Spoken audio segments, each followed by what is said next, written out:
Hey everybody, Adam Science here. Thanks for joining me for another video. Maybe it's another video, maybe this is your first one. And if it's your first one, I hope you love it so much you think, maybe I'll watch another one of this guy's videos. We'll see. So today I am talking about survival mode. How do we get there and how do we get out?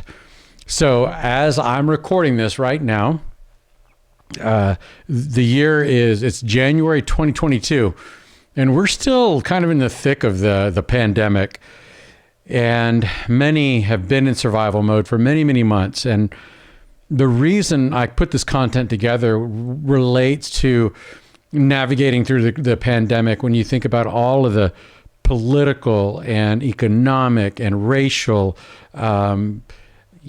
financial turmoil that we have been under as a nation for 2 years, many of us have been in survival mode. So I put this content together to help us understand what survival mode is and how to get out of it. I hope that 2, 3, 5 years down the road, the pandemic is like, I don't know that we'll ever be the same, which in some ways is good. But I hope the sense of like urgency and like all of the difficult things that have been associated with the pandemic, I hope that's gone. I hope that's behind us and that we're sort of able to catch our breath. But what I know is that maybe there's another pandemic, maybe there's another global stressor, who knows, war, famine, anything. And even if it's not that big at a macro level, a stressor that significant, many of us are going to go through our own personal stressors. Illness, financial stressors, changes, moves, loss of employment, new employment, children leaving the house, taking care of aging parents, whatever it might be. So whether we're in a global pandemic or facing a global stressor or not, many of us go through seasons where we feel like we get stuck in survival mode.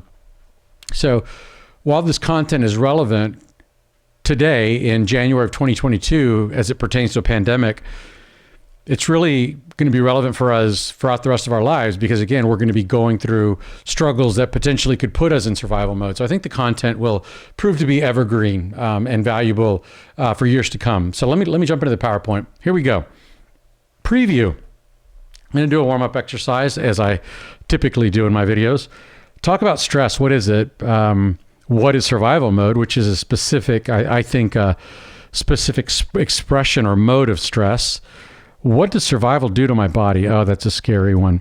What does it do to my thought process is also scary. How can I escape it? And how can I prevent falling back into survival mode? Because I think when it comes, like with many things, certainly with survival mode, prevention is the best intervention. If I can prevent myself from having to get there, that's best. If I can function in survival mode, that's a good life skill. I mean, we all need to be able to function in survival mode, but goodness, man, we do not want to set up camp in survival mode. We do not want that to become our normal. So let's prevent it, and I'll give you some strategies to do that.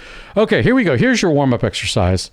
This is going to be a little bit different. So, in other videos for warm-up exercises, I've given you a sentence stem, first part of a sentence, and then your job is to finish the sentence. This one's a little bit different. You're going to need a sheet of paper. You're going to need something to write with, your favorite pen. And I'm going to show you some pictures. And you're going to look at these pictures, and then you're going to do some writing. So here we go. Let me kick up the jazz music. This is great for those of you who love jazz music. If you don't like jazz music, this is like torture, but I'm hoping that it's okay for you. So there's the jazz music, and here's the warm-up exercise. I want you to look at these pictures and tell me which picture describes your journey since this time last year. Okay, now I'm going to go first. Actually, I'm going to back down the music. I'm going to go first. I'm going to tell you which picture because I want to model this for you so you'll know what to do. For me, the picture that describes my last year or so is this one right here. The whirlwind, the volcano, the toilet bowl of information.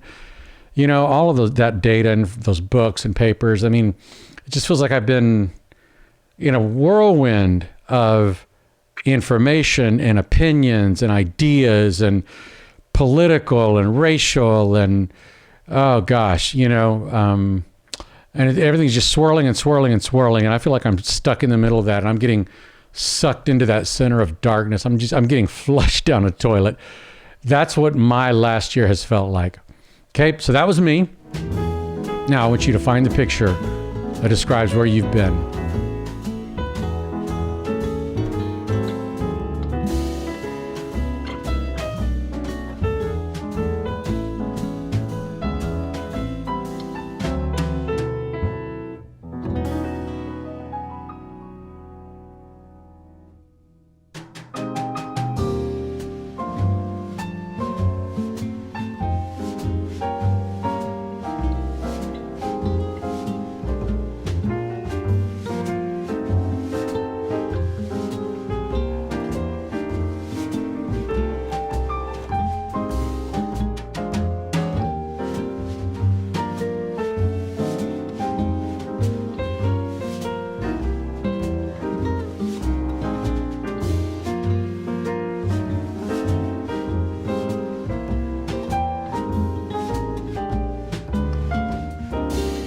All right, good job.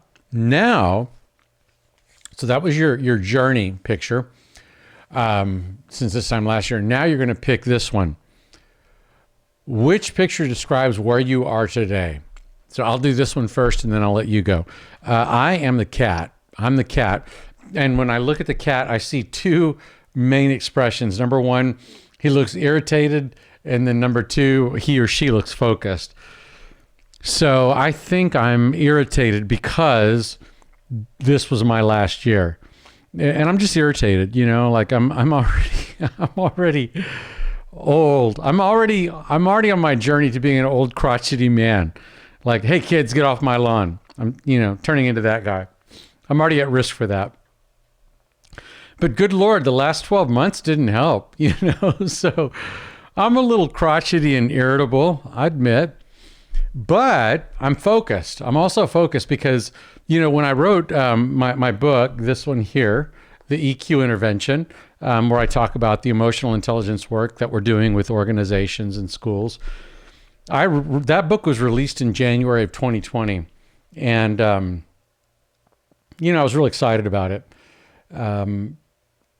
What happened was after I released the book, like 7 weeks later, the pandemic broke out. Here, you know what? That womp womp. The pandemic broke out and derailed everybody's life. And, I was really frustrated because I thought, oh gosh, I've spent so much time writing this book and doing all the research and yada, yada. And everything's derailed now. But I think in some ways, sort of the silver lining for me has been that the pandemic has really shown us, and when I say us, I don't mean us like mental health professionals. I mean the collective us, society at large, how important emotional intelligence is. Like we're just realizing, oh my gosh, I need self-awareness. I need self-regulation. I need empathy. I need social skills. The pandemic has shown me that. And crisis tends to expose our need for emotional intelligence. So now I'm focused, back to the picture, on teaching emotional intelligence to anyone that will listen, because I believe in the value and the necessity of this content more than I ever have. So that's me today. I'm the cat. I'm a little bit grumpy, but I'm very, very focused. So I want you to tell me or think about it and then write down, where are you right now as you watch this video?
Now we're going to do one more exercise, but I'm going to save it for later. I'm going to ask you to look at the pictures and describe which picture captures whom you want to be in a year. Not where, whom, like inside your inner world.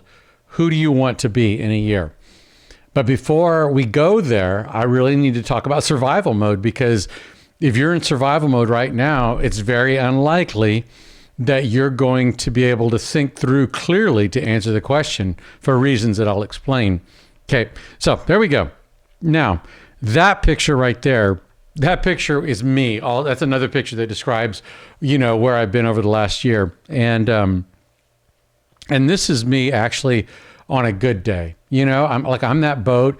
It's a good day because I'm above water, but I feel like I'm this, to me, that boat looks old, and I feel like I'm an old boat getting hammered in the sea of reality, and the waves and the wind and the spray. And if you look real closely over here, you could see these seagulls, and these seagulls are just pooping all over me. That's been me. And I've been struggling, And so let me just tell you a little bit about, how I got into survival mode and what helped me get out of it. I'm just going to share like context or story to help you understand how I put this information together. So, like I said, I released my book in 2020, The EQ Intervention, and real excited. Like, hey, this represents all of the work I've been doing for years and years in my career, and so excited. Well, the pandemic came, and everything went downhill. And that was in like March of 2020. Well, by the summer of 2020, I got into a really dark place because I was just so discouraged, and I thought, God, this is lame. I was supposed to be doing keynote presentations at conferences across the country and promoting my book and doing webinars and workshops, and all of that stuff got canceled because of the pandemic. And we started doing things virtually on Zoom, and I didn't know how to do that. I didn't have the studio set up, and I was still sitting at my laptop doing Zoom meetings, and I got to a really dark place. And so part of what, I should say, as a part of one thing that sucks about being a psychologist is that when you're down in a dark place, I didn't want to go to my therapist because I was like, I know what he's going to say. I know about cognitive reframe. I know about, searching my soul. I know all the answers, and I don't want to go to therapy, and I don't want to up my meds, whatever.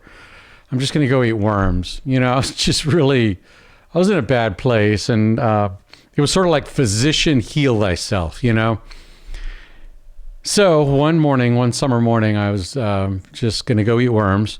And I was spending some time in the morning meditating, just trying to kind of calm the waters of my soul to find some clarity. And I started thinking back, and interestingly, it wasn't my study of psychology that was helpful to me in that moment, my master's and my PhD. It was my undergraduate degree in English. And I remembered this one morning, I was actually reading through some of Ralph Waldo Emerson's work. And I reread this quote, and it like struck me between the eyes. Because at that point, you've probably heard this phrase, toxic positivity. That phrase, it didn't become part of the lexicon until the pandemic. And so what is toxic positivity? Toxic positivity is like, oh, you just turn the frown upside down. Everything's going to be fine. Don't be mad, be happy. Toxic positivity is basically somebody telling you how to feel, telling you that you don't have the right to feel frustrated or angry or mistrustful or anxious, but that you need to be happy. That is toxic positivity. And I remember in that moment thinking, like, if somebody comes up to me with some toxic positivity BS, I'm going to smack them. I don't want to hear it. I need reality-based light at the end of this tunnel. I don't need toxic positivity. So back to this quote about Emerson. I read this quote by Ralph Waldo Emerson and I thought, oh my gosh, that's it. That is my reality-based light at the end of the tunnel. So again, this is me. So here's that quote by Emerson. The wise man in the storm prays to God, not for safety from danger, but for deliverance from fear. It's the storm within that endangers him, not the storm without. That knocked my socks off, man. That just blew me away. And I thought, yes, yes, yes, yes. That's it. That's reality-based light at the end of the tunnel. That's your call, Adam. That's your call to action. So here's the deal, Adam. You can complain and moan about the wind, of political turmoil. You can complain and moan about the high seas of racial discord. You can complain and moan about the spray and tide of what? I don't know, financial uncertainty. And then you can complain about the seagulls that are dropping poop on you, which is, what is it? What's the poop? The poop for me is, oh, and by the way, you're a psychologist and you can't even fix yourself. You can complain about all that stuff, Adam. But you have to ask yourself, are you going to get bitter or are you going to get better? And I talk a lot about this in my video on stress management. So if you haven't seen the video on stress management, go watch that video because I go into a lot of detail on stress and the dream team and 4 people that you need and all that. It's a good video. They're all good videos, says me. By my own estimation, they're all great videos. Anyway, so Adam, you can complain, but if you complain, you're only gonna get bitter. You're only surrendering more of your control. You're only locking yourself deeper into survival mode. Shift and get better. And so here's the deal, Adam. You don't have power to change the political landscape. You don't have power to change the collective racial tension in the country. You're not going to wake up one day and wave a magic wand and all of a sudden all of the Republicans and all the Democrats are holding hands in a big circle singing Kumbaya. It's not going to happen. Adam, you're not going to wake up tomorrow and wave a magic wand and all of a sudden everybody's going to agree which lives matter, about the blue ones or the black ones or all of them, right? That's not you, Adam. You don't have that kind of power, so get over it. You're not going to be able to fix any of that. Quit complaining about that. Focus on the storm within yourself, your own fear, or in other words, recognize that you are in survival mode. Calm that storm within you because you have power to do that. And get out of survival mode. It's the storm in you, the survival mode in you, that's going to pose more harm to you than any of that stuff outside. That was my aha moment. And I said, yes. I want to do this. I really want to do this. So that was for me, again, the moment where everything just like I had this lighthouse on the horizon that I wanted to go through. And the thing is, when we're in survival mode, what happens is you've got all of these pressures in life just pounding you. In survival mode, you're responding to those things, and those things shape your destiny. The wave and the tides and the wind, they push the boat to some destiny that the captain may not want it to go. And so I started thinking again, like, I don't want to end up where pressure takes me, not being mindful. I don't want to end up where survival mode takes me. I want to be mindful. I want to have a goal, a point on the horizon, a destiny that I can deliberately choose to get to. So again, that's why this was so exciting for me. Okay, so let's go back to the PowerPoint. You did a little warm-up exercise. Now, what is stress? I'm just going to review this because I've already talked about this. There's a whole video dedicated to that. So I'm just going to kind of quickly go into this. Stress is energy you produce as you wonder whether you can deal effectively with a threatening situation. Symptoms include heart rate, increased heart rate, muscle tension, worry. And we're going to use that energy to attack the source of our stress or to run from it. And either option can be helpful or not helpful, helpful or hurtful. That's what stress is. You know, it's basically that. It's me saying, I don't know if I can deal effectively with this threatening situation. Whatever threatening situation pushed us into survival mode, by definition, that threatening situation scared us. We weren't sure if we could deal effectively with it. And so our body, because we weren't sure we could deal effectively with it, went into fight or flight mode and started producing all of this adrenaline and all of this cortisol. Those are stress hormones. It's energy, basically, adrenaline and cortisol. And our body is trained to use that energy to run from the thing that's scaring us or to fight it. So basic fight or flight. So that's what stress is. It's being worried that you can't deal effectively with a threatening situation. Your heart rate is elevated because you've got adrenaline, you've got cortisol. Your muscles are tense because you've got adrenaline and cortisol. You're worried, your mind is going 90-0 because of the adrenaline and cortisol. So that's what stress is. Now, I can, again, use that energy to attack or to run, and either option can be helpful or not helpful. This is helpful. This is what using that energy looks like to be a life giver. Number one, be connected. Just don't, one of the worst things we can do in our life, professional, personal, whatever, is to do it in isolation. I don't want to do stress in isolation. I want to be relationally connected. And again, I go into a lot deeper detail in the video on stress. So I'm just going to kind of touch on these. Next one, anticipate. What does that mean? Just try to think ahead. Try to have a plan for the morning, for the day, for the week, for the month, for an interaction, for the finances, for meals, for what am I going to wear tomorrow. All of those are examples of anticipating, just thinking ahead and saying, how can I be prepared? Next one, redirect the energy. You know, have a hobby. Find some way to flush that energy out of your system, because at the end of the day, all of that energy, all of that adrenaline, all that cortisol, it's still in my joints, it's still in my muscles.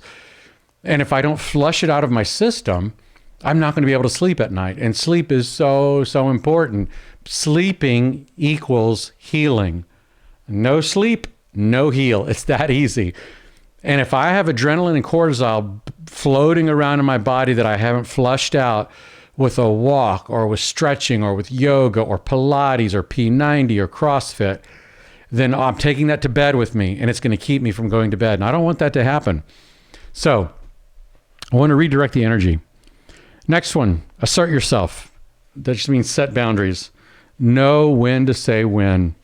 At some point every day, we've got to say, I'm done with work. I'm unemployed until tomorrow morning, right? It's called setting boundaries.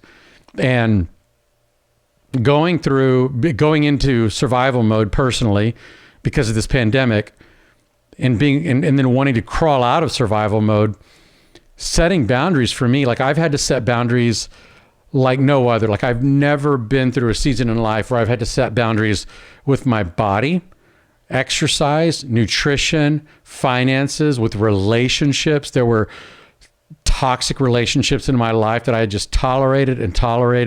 And finally, I'm like, I'm done with you, man. I'm going to unsubscribe from that relationship. You're out. So I had to set boundaries. With work, like, nope, not going to do email on the weekend. Sorry, whatever. I'm not going to do it. So part of me crawling out of survival mode was redefining boundaries, broadly speaking, in so many areas of my life. If I take the stress energy and link it to these behaviors, these engaged behaviors right here, I get stronger and I move to where I want to go. That pulls me out of survival mode. Those are fight strategies that are life-giving. I can also disengage flight strategies that are life-giving. Number one, self-observation. What does that mean? Self-observation, that's emotional intelligence 101. It's just looking within and examining and knowing my thoughts and my feelings and my stress and my personality and knowing them and then regulating them. That's self-observation. It's knowing like, oh, well, based on my personality, I'm going to be really, really good at these things. And then there's some other things that I'm going to be not really, really good at. And self-regulation means asking for help when I'm not good. And it means growing in my weakness. And it means knowing that I'm good in some things and letting that light shine. That's an example of self-observation, my personality. Stress, another thing. Thoughts, another thing. Emotions, those are all parts of my inner world. And it's my job to go within myself to become aware of that internal landscape so that I can regulate it. That's self-observation. If I'm not practicing self-observation, I have what's called an external attribution style, meaning I'm looking at the outside world and blaming the outside world for my mistakes or for what's not right in my life. Here's an example.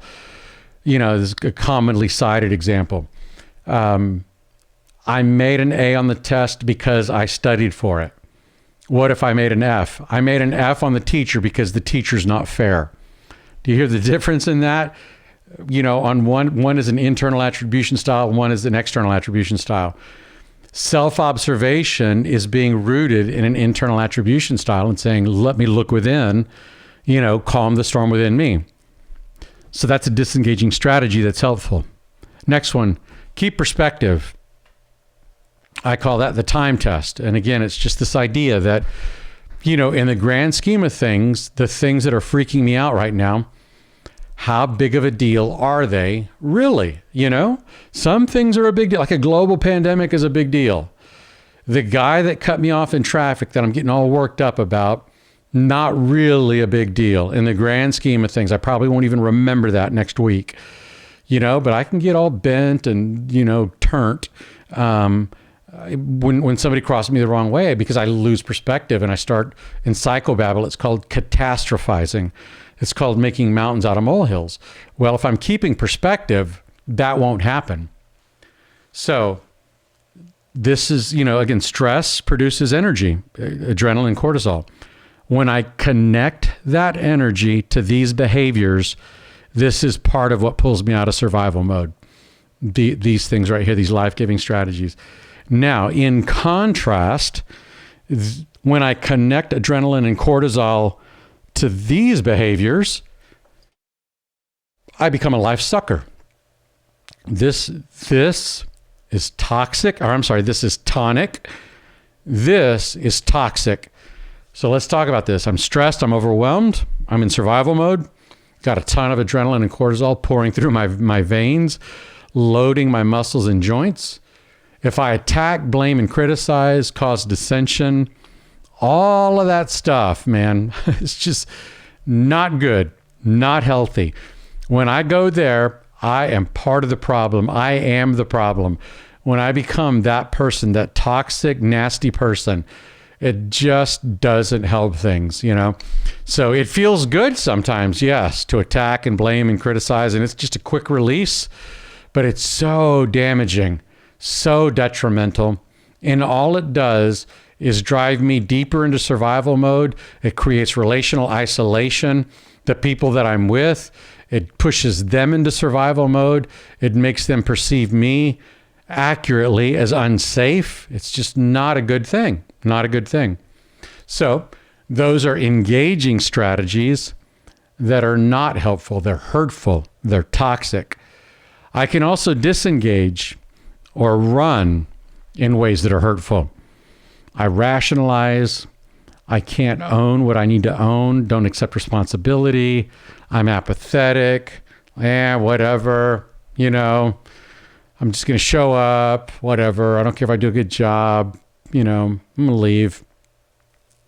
As long as I don't get fired, everything's fine. Well, let me say this here in 2022, January of 2022, as I recorded this. Many of us that have been working through the pandemic for 2 years,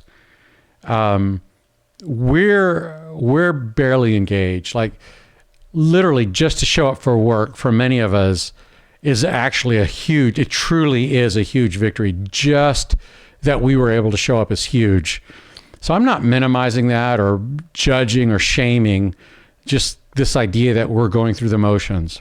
We've had to. That's part of being in this survival mode. But the deal is, I don't want that to become my new normal. Like if that becomes my new normal, I just show up, blah, blah, blah, I just don't want to get fired and then leave. And I'm still doing that in 3 years and in 5 years and in 10 years. No. That's like, there's too much value in life for me to settle for that. So I don't want to settle there. It's okay for me to be there now. I just don't want to settle there. So again, these are stress management behaviors that if I'm implementing consistently, man, it's not good. It brings out the worst in me. So that's what stress is. Now, what is survival mode? Survival mode essentially is a specific kind of stress. Survival mode is being locked in fight or flight. It is the continuous activation of the sympathetic nervous system when we face something new. So let me kind of explain what that means. This continuous activation of the sympathetic nervous system. The sympathetic nervous system is what drives fight or flight. That's where we go neurologically and neurochemically when we're scared. The parasympathetic nervous system counteracts that. You could say the sympathetic nervous system is the gas pedal. The parasympathetic nervous system is the brake pedal, and they work together. The sympathetic is fight or flight. Parasympathetic is rest and digest. We need both. But when we're locked in survival mode, that means we're locked with the sympathetic nervous system always turned on. We're always in fight or flight, and we never get to rest and digest. We never restore or heal. So that's problematic.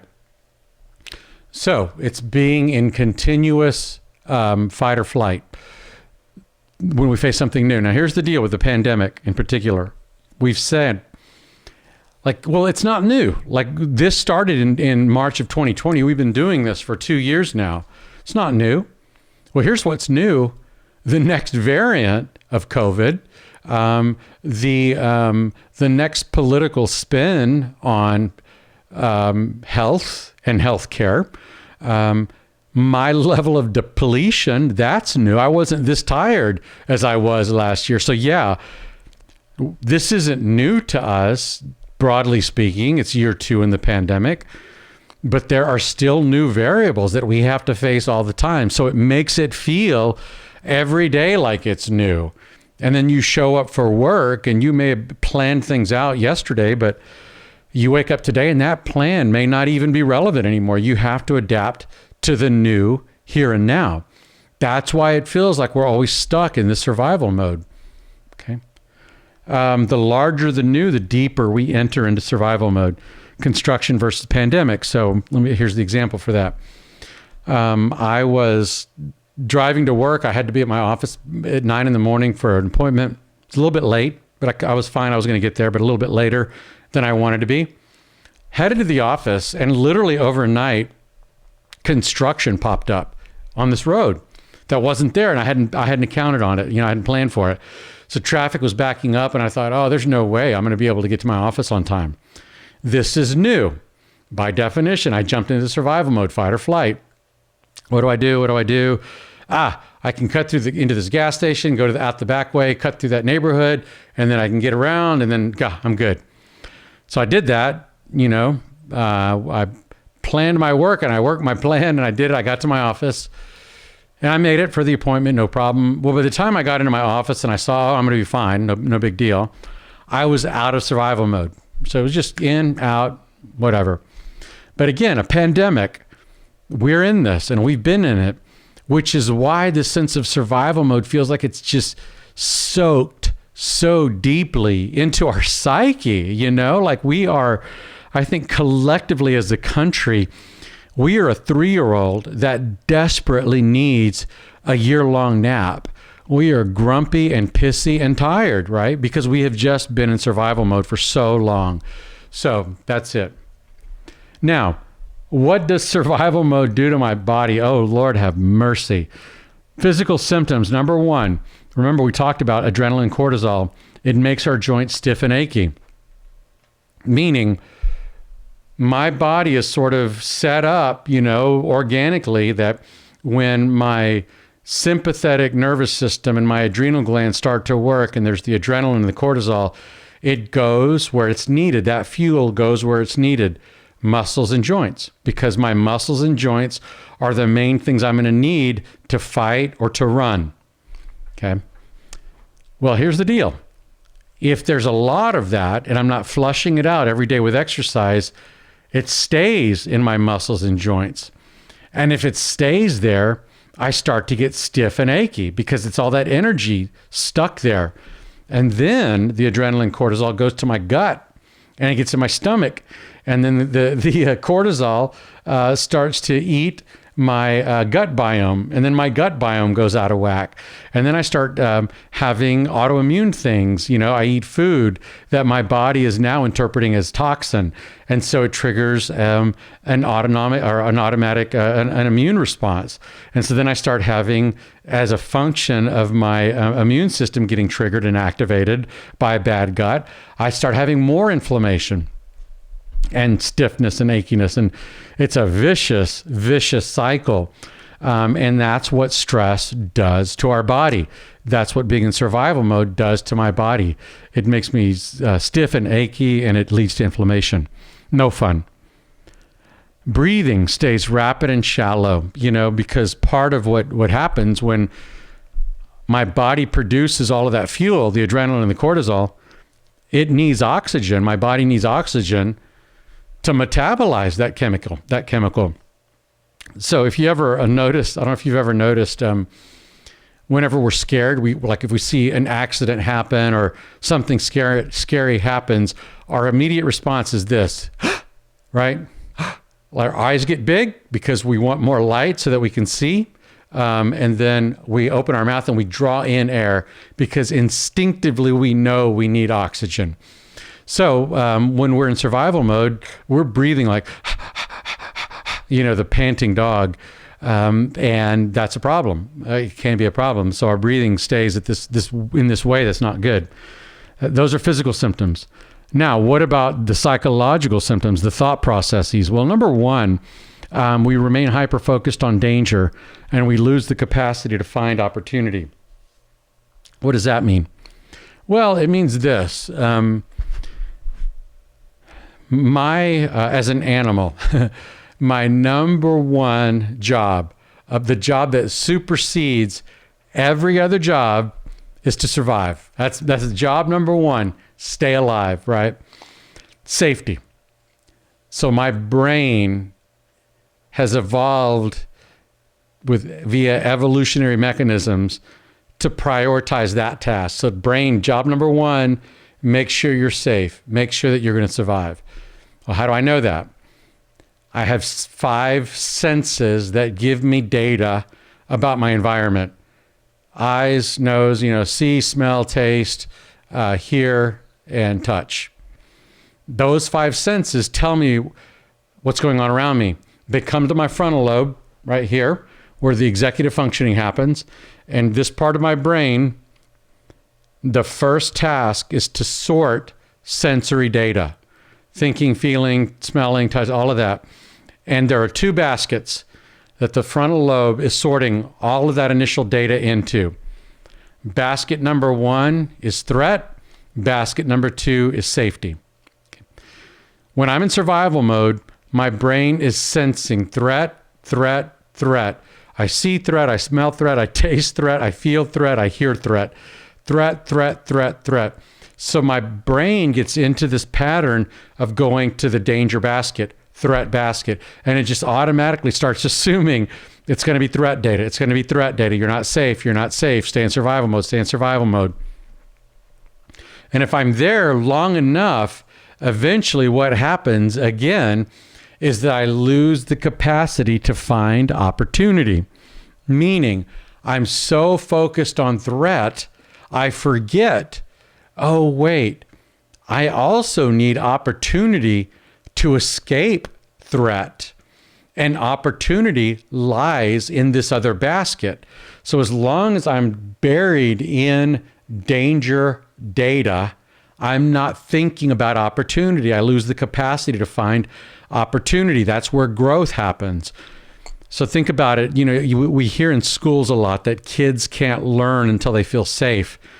That's what that means. That means that when you have a background of trauma, you're in fight or flight. All of the data is going to the threat basket. You don't have the luxury of saying, let me shut that off, find opportunity, because here's a great opportunity. I'm going to learn how much 2 + 2 is. That's called math. And it's an opportunity because if I learn math skills well enough, then I have a marketable skill in the workforce. And if I have a marketable skill in the workforce, I can earn a living. And that meaning they will exchange that skill for this thing called money that I could convert into food, into shelter to keep myself safe. That's the opportunity. Learn math because it'll help in the long run. Who's got the freedom for that? I don't have the freedom to engage this opportunity of learning math. I'm scared and I'm stuck in survival mode. That's what that means psychologically. That's why survival mode is so incredibly restrictive. We stay locked in the moment. Okay, now, this is sort of related to that. Typically, it's probably a good idea to be in the moment, present. I have a PhD in psychology and then a doctorate of ministry in pastoral counseling. I'm an ordained clergy. And I remember in my theology, my seminary training, I studied world religion. And the idea of mindfulness and presence permeates a lot of Eastern religion and philosophy. And it's becoming more common or more quoted in American culture through like yoga and meditation and mindfulness practice. It's really good, I think. And you hear in that context, just be in the moment, be present, don't worry about the future, don't worry about the past, what's the phrase? There's something like something about the future hasn't happened yet, the past already happened, the current is all that we really have. It's it's a gift. That's why it's called the present. Dear. Hold on, man. I totally butchered that quote. It's supposed to be this really beautiful quote. I hacked it. Anyway, shoot, let me go back to the PowerPoint. The point is that it's generally good to be in the moment, but it's not good to be in the moment if in the moment I'm perseverating on threat. That's limiting, okay? So it's not good to be in the moment. So those are some physical symptoms and some psychological symptoms of what it means to be in survival mode. So what I'm going to do now is I'm going to shift into some practical strategies, things that we can start doing right now. We are literally going to do them now. I'm going to model them for you that will help you escape survival mode. I'm going to give you a body strategy, a breath strategy, and a cognitive strategy. Just a few of them to give you things that you could like daily. You can do this. And here's the deal. This is going to sound crazy for me to say this, but it's really true. We can practice on any given day. We can practice daily vacations. Daily vacations. Take a 2-minute daily vacation and you will be pulling yourself out of survival mode.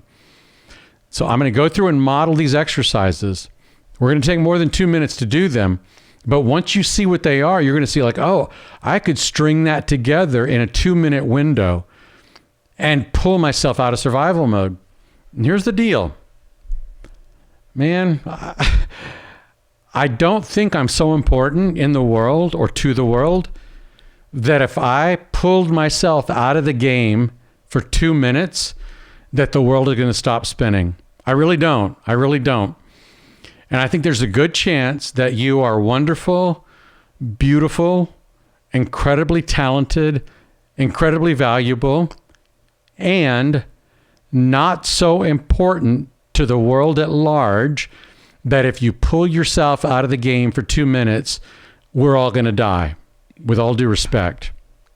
So we can take these 2-minute breaks and again, mindfully pull ourselves out of survival mode. So just keep that in mind. This is very, very doable, very, very applicable. Okay, here we go. How can I escape survival mode? Here's the deal. Remember the physical symptoms? Excessive stress hormones, adrenaline and cortisol make our muscles and joints stiff and achy, so we're going to stretch. Physically, we're just going to stretch. I'm going to step back from the microphone here, and I'm going to go head to toe stretching exercise. I used to do this with my athletes when I coached high school track and field. It's just a great way to go from top to bottom. So I'm going to step back. The volume's going to go down a little bit. You might need to boost the volume a little bit, maybe not. Here we go. Okay, I'm back here. I'm going to go from head to toe. I carry a lot of tension in my neck. Neck rolls. Oh, that feels good. Yep. Oh, I'm feeling it. I went to hot yoga this morning. Feel pretty good. Now I'm going to go the other way. Get a little rub, a deep rub in there. Yep, just like that. Just do that. Roll the tension out of your neck. This is you saying, adrenaline and cortisol, please leave. Yep, so that's the neck. Go to our shoulders here. Roll, go backward, shoulder roll. And go forward. Good. Now my sides, watch this. Go up, lean. Lean. Adrenaline and cortisol. Leave. There I go. That's my sides. Now I'm going to do some trunk twists. Oh, I heard a crack in my back, but that feels good. I call this the Michael Phelps. Over and under. Good. Okay. So we've done neck, shoulders, chest, did some back, we did sides. Let's do our lower back now. Watch this. Just bend at your waist, touch your thighs, your knees, your shins, however far you can go. Don't hurt yourself, but I feel that in my lower back.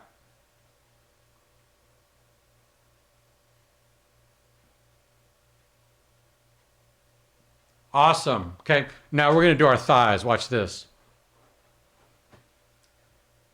Grab your foot, stretch it out. Now the other leg. That feels wonderful. Love it. Now watch this. We're going to stretch our back. That's our front side, now our back side. Point your right toe to the ceiling. Bend your left leg. Yeah, grab your toe. Now the other side.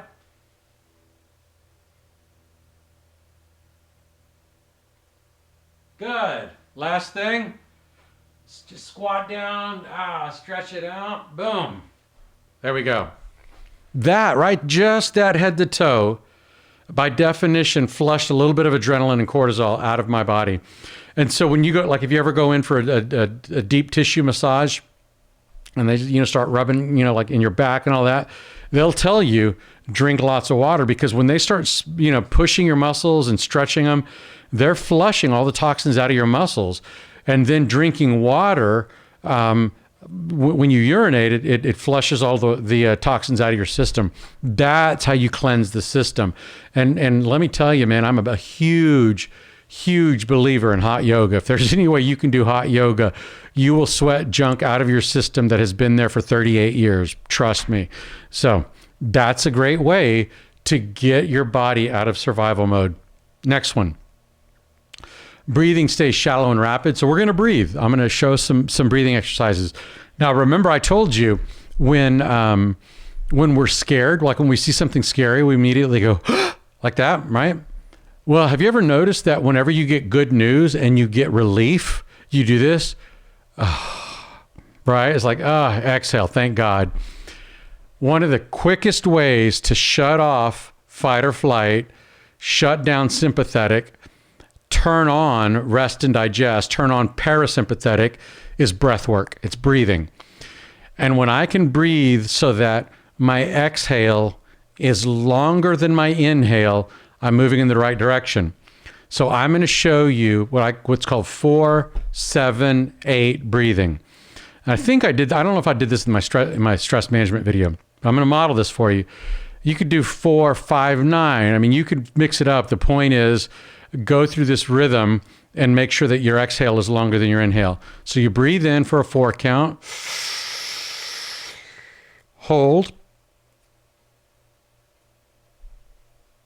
Breathe out.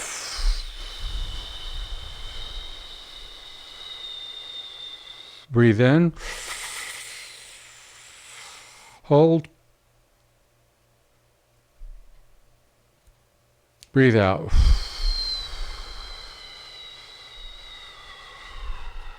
One more. Breathe in. Hold. Breathe out. There you go. Breathing. Like I physically feel different even just after those cycles. So breath work is a huge, huge way. I'm going to shift out of fight or flight, shift into rest and digest. All right. Now let's go to the next one. Psychological symptoms. Remember this? We remain hyper-focused on danger and lose the capacity to find opportunity. So we're going to make an exchange. Here's the deal. You're watching this video. And as you're watching this video, there are 78 bazillion things that are ideas and demands that are nipping at they're chihuahuas that are nipping at the heels of your attention. You know, you're trying to pay attention to me, but like, what about the lesson plans? What about that phone call? What about that email? Do I need to go pick up the dry cleaning? What about bills? You know, and it's wanting to pull you away, that's losing this opportunity, because right now there's an opportunity for learning. And so we're, pulled into the tyranny of the urgent, so to speak. So what we're going to do is we're going to make an exchange. So I want you to take out a sheet of paper and a pen, and I want you to, I'm going to put this slide back up and play some music. Sorry, it's going to be jazz. And I want you to write down 3 things right now that are fighting with me, competing with me for your attention. Whatever those 3 things are, write them down.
Take about another minute.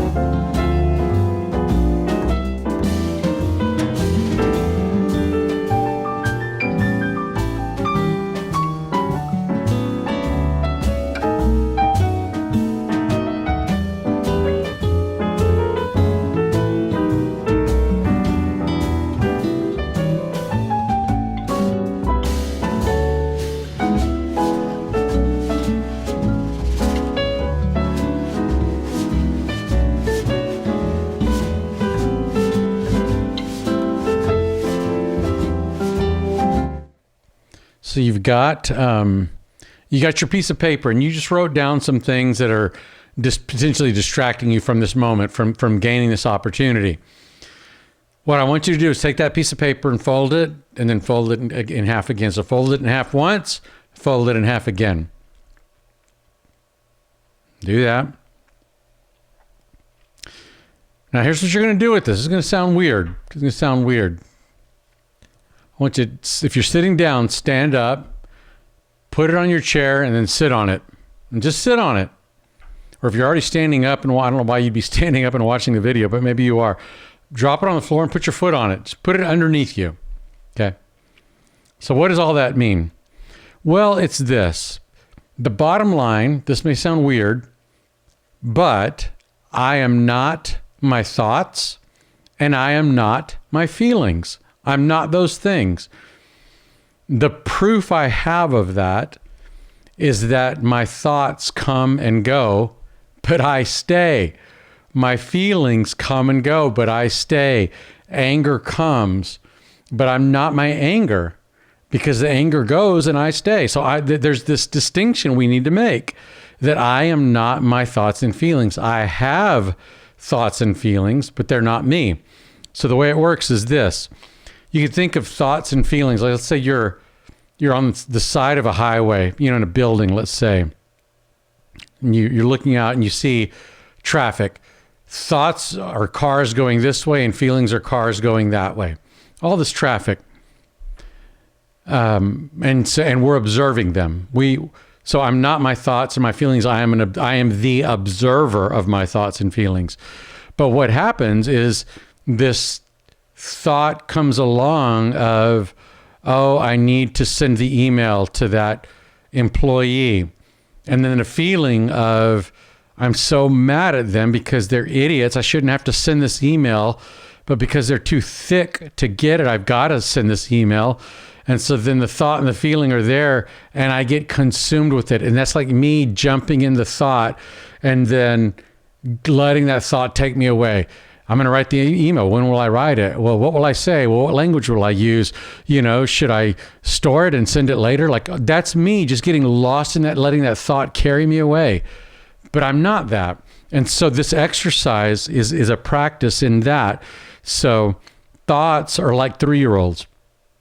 When you're talking to your friend and your little kid comes and says, hey, Dad. You say, not now, I'm talking. And then he comes back, hey, Dad, not now, I'm talking. Well, eventually we train our kids so that they really understand when you say not now, I'm talking, you mean it, and you're not going to give them your attention. You're not going to engage them. And they figure it out real quick. And so they quit bugging you. And then when you're done, you say, okay, now you have my attention. What do you need? You have the best of my attention. That's the same thing with thoughts. So these things that you've written down that are nipping at the heels of your attention, these chihuahuas, when they come up, it's like, nope, not now. Email, not now, text message or whatever it is that you wrote down. Like, you're under there, right? And when I'm done with this video, you'll be there and we'll deal with it, but not right now. And it's just a practical way for me to remember to separate myself from my thoughts and my feelings. So there are times when, let's say I'm meeting with somebody and I'm thinking like, I don't want to meet with this person. I've got a million other things to do. This is a waste of my time. I don't want to do this.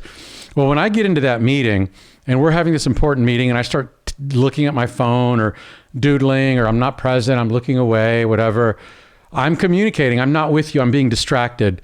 And it's very disrespectful to that person. So I'm really bad about that. So what I started doing was, if I've got a meeting, but I know I've got 78 other things I would much rather be doing than that meeting, I write those things down, I leave them on my truck. And when I go into the meeting, I'm engaged and I'm making eye contact with that person. And when I want to get to my phone or I'm tempted, nope. You're in the truck. Thought, thing I need to do, I'll get to you in a minute. And I'm training myself to be present, to be engaged, to be focusing on opportunity. So that's just another strategy.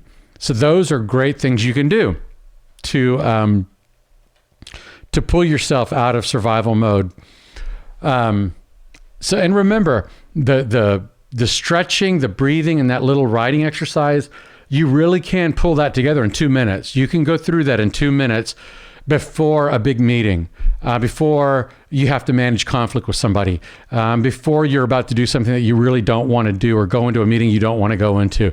Just that little, what I call with my athletes, that little shakeout can go a long way and just bring it down a little bit. All right. So now we're going to go back to the pictures that we first looked at.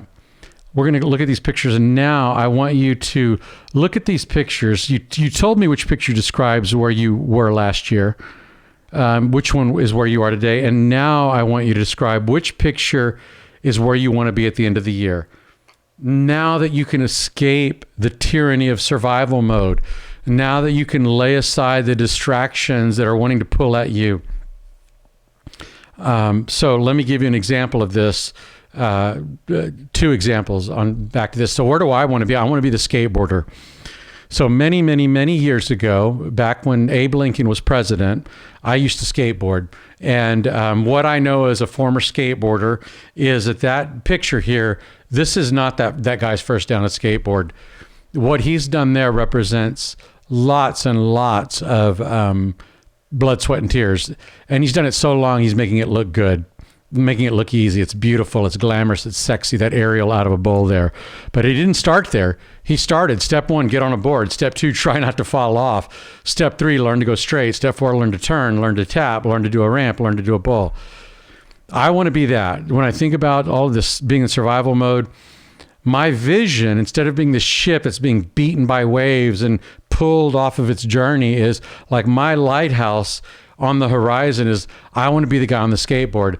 I want to gain a greater level of mastery in my life. I want to be better with my finances and my nutrition and my exercise. I want to be a better husband, a better father, a better neighbor, better in all of my roles, because I have leveled up. I've chosen to get better and not bitter through this struggle, through the trial of survival mode. So that's my vision picture. Now, let me give you an example of an answer I got one time that represents the kind of answer that is not what we want. One guy said, my picture of next year is the person on the beach, because I just want to be on the beach, away from all this mess. That's not a vision statement. That's saying, I just want to be out of my suffering. Of course, we want to be out of our suffering. But if I'm removed from my suffering, but I haven't learned the lesson and haven't used this opportunity to get better, what's the point of just changing my environment? Because I never grew, right? It's just a quick out. It's a quick escape. So it's not where do you want to be in a fantasy land in a year that represents the antithesis to this suffering. Just get me out. It's not that. It's internally. What will you look like once the storm inside of you has been calmed? That's the vision statement. So I'm going to put this back up, and I want you to take a few minutes to think about that.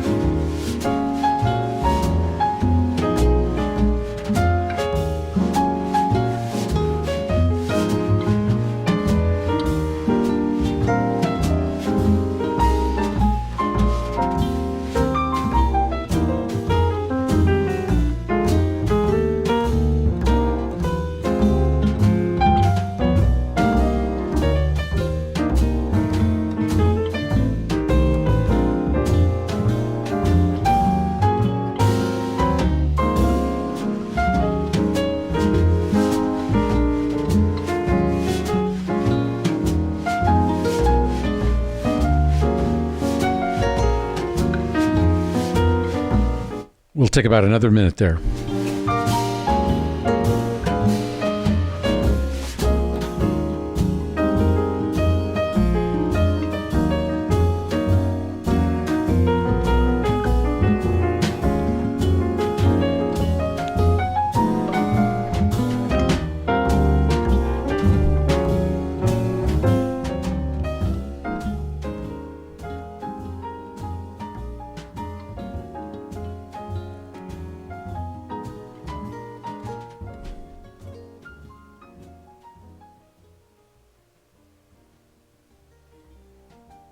Okay. Well done. Well done. Okay, let's get back to the PowerPoint. Now we got one more point. I'm going a little bit long here. How can I prevent falling back into survival mode? Well, there are 3 things here: flexibility, tolerance, and optimism. This is the stress management section of the EASEL, EASEL. And if you haven't watched the video on the EASEL and personality, and if you haven't logged online to take it, I strongly recommend that you do that. You'll find some data here that tells you where you are on these scales. So let me talk about these 3 as resilience factors. Number 1, flexibility. How willing am I to change or to compromise? So why do I need it? People who score high on that scale, they're able to get unstuck.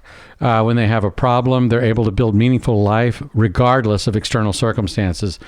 That's what flexibility does for us. If I don't have it, I tend to avoid challenging or difficult emotions. I'm rigid in my approach to problem solving. I'm less able to improvise when I'm faced with challenging situations. So you see, having a high level of flexibility is an extreme resilience factor when it comes to stress. Now, how do I develop it if I score low on that? Number one, be willing to surrender control. Oh my gosh, that is so hard to surrender, especially for people like me, highly conscientious, type A, get stuff done, control freaks, versus people like my wife that are highly agreeable, very flexible, very accommodating. One of us is much more at risk of having an ulcer, and it's not her. And she does a lot better with stress because of her being able to surrender control. She's not a control freak.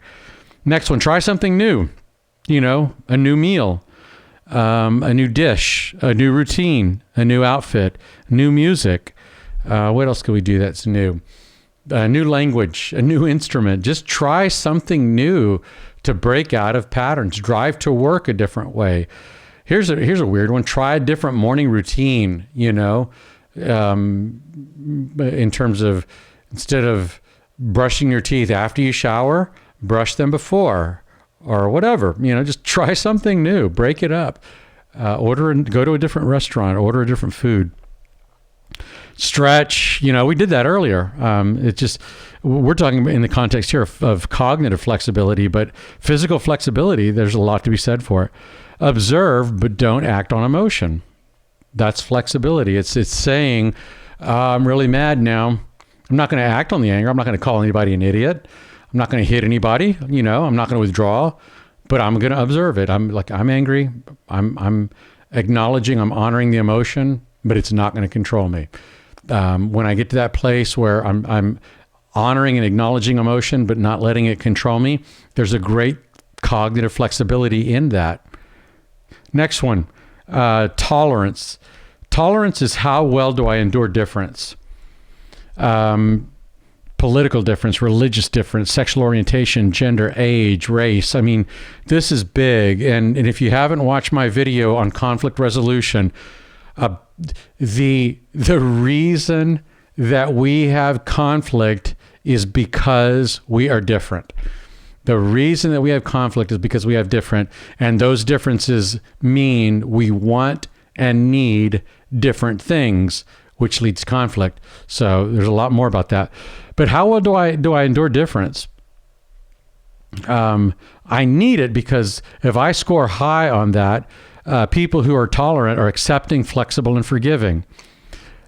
People who score low, they're authoritarian, dogmatic, not being able to see good in challenging situations.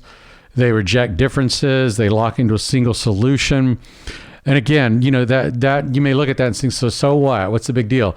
Well, when it comes to resolving conflict, you see that people like that suck at resolving conflict. They're just not good at healthy, adaptive conflict resolution. They say, how dare you question me? It's my way or the highway. If you don't like it, you shut up and you get out of here. That does not create tonic work cultures. It creates toxic work cultures. And it keeps me in survival mode. That's why I need tolerance. How do I grow it? But here's one thing that I should never tolerate. Always, always, always set boundaries around any form of physical, emotional, or sexual abuse. No one should tolerate being abused, period. Now, how do I grow it?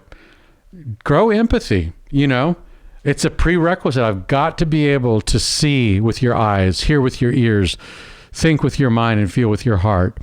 Empathy is what grows tolerance, because now I can understand you. And when I can understand you, then I can tolerate you because you make more sense to me. But you're never going to make sense to me unless I really, through empathy, get to know you. So how do I grow empathy, or how do I continue to develop tolerance? Be around people who get on your nerves. I know how stupid that sounds, but The more I'm around people who get on my nerves, the more I can tolerate it, the more I expose myself to that. The temptation is to want to avoid people that get on our nerves. And there's some wisdom to that, but mindfully being around people that get on our nerves so that we can breathe and be present with the emotion of irritability and the emotion of I don't like you, and not let it control us, and learn to tolerate them. That's the first step. And then once we tolerate them, we can start listening to them. And then when we listen to them, we can start to empathize with them. And when we empathize, we can understand. And when we understand them, they're less irritating to us. So practice being around people who get on your nerves. Step 2, be curious about them. Why are you you? And what can I learn from you? Person who irritates me. And here's a question. Do I want to be right, or do I want to be learning? And I could be rigid, like, no, I'm right. I'm smarter than them, whatever. I have more power, whatever. I could do that. But do I want to be right, or do I want to be learning? I want to be right. I really do. But I want to be learning. And if being right costs me the gift of learning, then being right isn't worth it. I want to be learning, right? And I want to be learning about you, and I want to be learning about myself.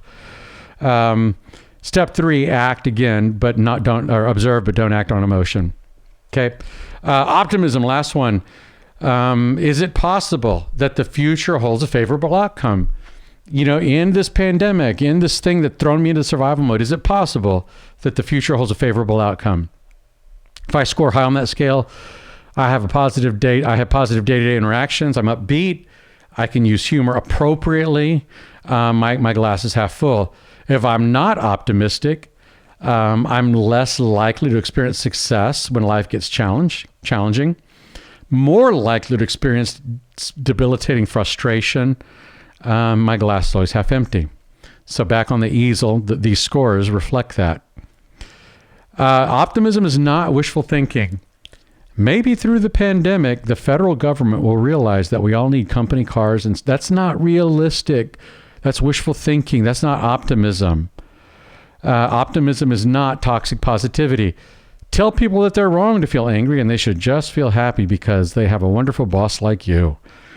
That's not optimism. That's toxic positivity. How do I develop? Ask this. Why is this happening for me instead of why is this happening to me? Case in point, 2 nights ago, flying from Indianapolis to Denver to Houston. It was Friday. I was tired. I'd been on the road all week, and I was ready to get home. So take the flight, a little bit delayed out of Indianapolis, got to Denver, taxied, and I was late, but I still had 30 minutes to make my connection. Then the captain came on and said, by the way, we're not going to gate A, we're going to a gate in Terminal B. And I thought, that's great, because my connecting flight is in Terminal B. Life is good, optimism, right? So then we get to gate B, we pull up, and I'm ready to go because I got to get to my other flight. And the captain says, so we sit like 3 minutes, 8 minutes, and that's a lot of time when you're trying to catch a flight. Captain gets on the PA and says, my bad, we're actually gonna go back to gate A where we originally planned. And as I started getting triggered, so we back up, we circle around, go back to gate A. And I'm thinking, all right, now seriously, I need to get out of here. I need to go catch my flight.